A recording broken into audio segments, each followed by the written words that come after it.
Hello, thank you for joining me on this new leadership vlog today. Today's subject, we're going to talk about the gift of authenticity. And I just want to say that I'm authentically thankful that you are joining me today. No pun intended. But I want to encourage you that great leaders are authentic. They have many good qualities, many qualities that people would be drawn to, cause people to want to be like them. But I want to suggest to you the quality of authenticity is one of the most important. You can have lots of great qualities, but if you're not authentic, the closer people get to you, the more discrepancy they will pick up from how you present yourself in public and to them as a follower and how they really are. And that discrepancy is not good. The more discrepancy, the more incongruency, the more distrust there will be in the relationship. And therefore, the less stress and the less weight that you will be able to put on those who follow you. Because they will only follow you as much as they can trust your authenticity. Interesting. So be authentic. Be authentic. You don't need to be anyone else. In fact, you don't need to be the latest Marvel Avenger. I often talk about us individually, how God has made us, and He's made us unique and powerful and wonderful and with unique giftings and strengths. And we need to know all those things, and we might actually touch on that in just a moment. But sometimes I call those our spidey sense. You know, we're all born with a spidey sense. It may not be like Spider-Man, the Marvel comic guy, or it may not be like any other Avenger. But we have unique talents and giftings, and that's the point. But here's the deal. We need to be careful not to cross the line to having this mentality that I need to have some superpower that will attract people in order for them to want to follow me. And that's not the case at all. It's simply not the case. People are looking for real people to follow. People are wanting to follow real people who are leaders. So my encouragement to you is to simply be authentic, be you. Sometimes we think if I could only have that superpower, it would be so much better. If people could only see me, maybe not even have it, but see me as if I had it, would it really be better? I'm not so sure it would. Authenticity is the most appealing trait of a great leader for a lot of reasons. It humanizes us as leaders.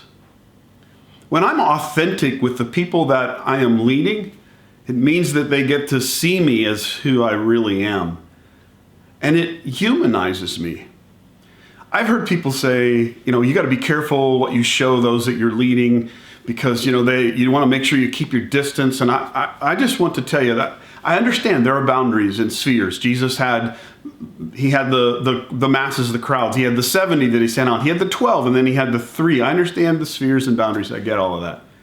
But I want to suggest to you that authenticity is important in every one of those spheres. Because authenticity, it humanizes us. And it makes us approachable.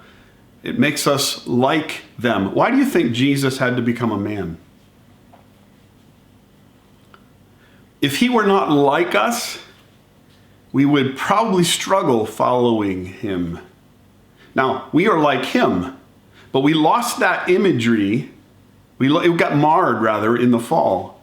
And so we didn't understand him. We were caught in a sin cycle that messed our opinion of God up so badly that we didn't recognize him. And we even didn't recognize him, almost entirely didn't recognize him, when he actually took on human form and became like us.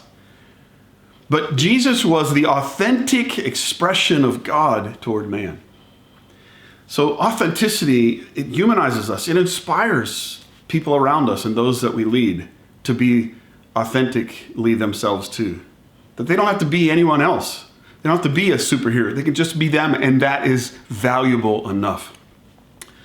And it connects those that follow you with your heart. It will create a strong bond of connection and community. It's the most important gift a leader can give to those who follow because it actually lends those that you follow your platform. And it builds them on that platform. It invites them to where you are. See, if they can relate to you, they could see themselves where you are. And that's so important in the progression of their development, right? So let me give you 3 simple components of authenticity that you'll want to think about. And the first is transparency. Being transparent means that I am vulnerably visible. That's almost quotable. Vulnerably visible, transparency. And here's where a lot of advice is given that I believe is just dead wrong. We got to be careful about being transparent with people. We don't want them to know our failures or our faults. I really think that comes from a sin-conscious mentality.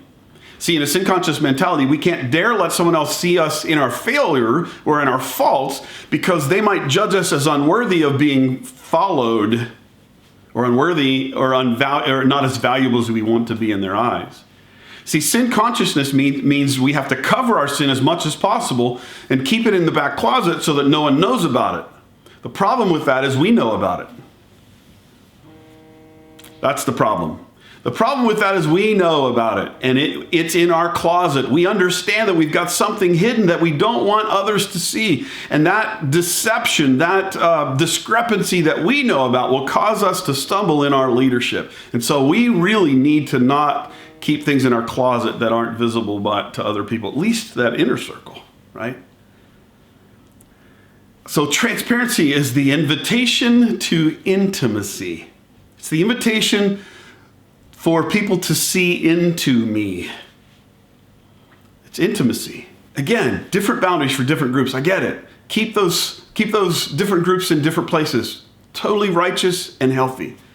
But be transparent in those groups, in every one of those groups.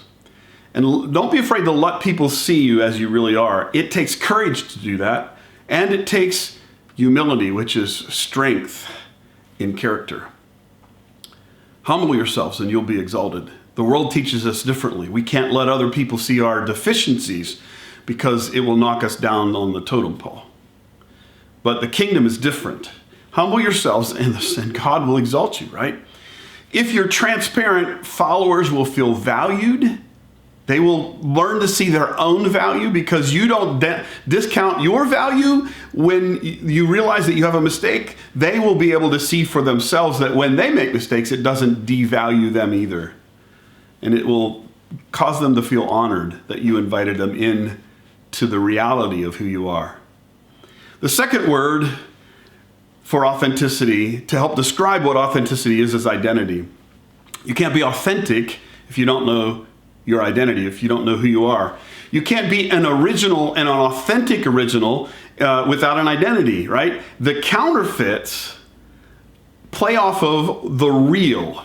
So if you don't have an idea of what the real is on the inside of you and a really strong commitment to that real thing that's on the inside of you, who you really are, then you might be tempted to buy into a deceptive version or a counterfeit version, wear a mask, so to speak. Gosh, that's a bad scenario to be in, particularly as a leader. So identity and confidence in knowing who we really are is an important trait that will allow us to be authentic with those that we lead. It's a healthy awareness of who we are, a healthy understanding of who we are. And you know what? I would strongly encourage you to put the time in to know who you are. There are so many gift tests and all these great tools out there. Please take advantage of those. Put the time in to know who you are so that you can learn to be confident in your identity. And when people follow you and you're confident in your identity, it empowers them to be confident in their identity. They'll see that it's okay to be confident. That's not arrogance. That's not pride to be confident in who God made you to be. It's actually honoring God to be confident in who He made you to be. And it will inspire them into the fullness and to discovering the fullness of who God made them to be. So authenticity means transparency, it means identity, and lastly, it means conviction. You know, we need to have an anchored commitment to our assignments, to our beliefs, and to our values. And that takes a conviction. And that's what great leaders learn to lead with and out of and from this place of authentic conviction. It's conviction in our values, in what we believe, and in our assignments. And when we learn to be anchored in those things, we become this pillar of strength, this anchor in the sea of life for people around us. And that's what great leaders are.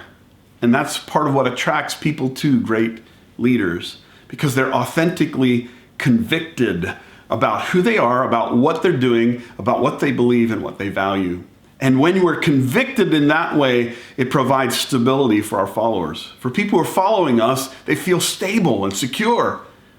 They feel a sense of purpose because they're connected to us, and it energizes their sense of purpose. That's the power of authenticity. So, I want to encourage you as a leader to become the best leader that you can be. And that will mean that you will learn to grow in your own journey toward authenticity. And here's the ultimate challenge. Would you dare to give the gift of authenticity to everyone who follows you?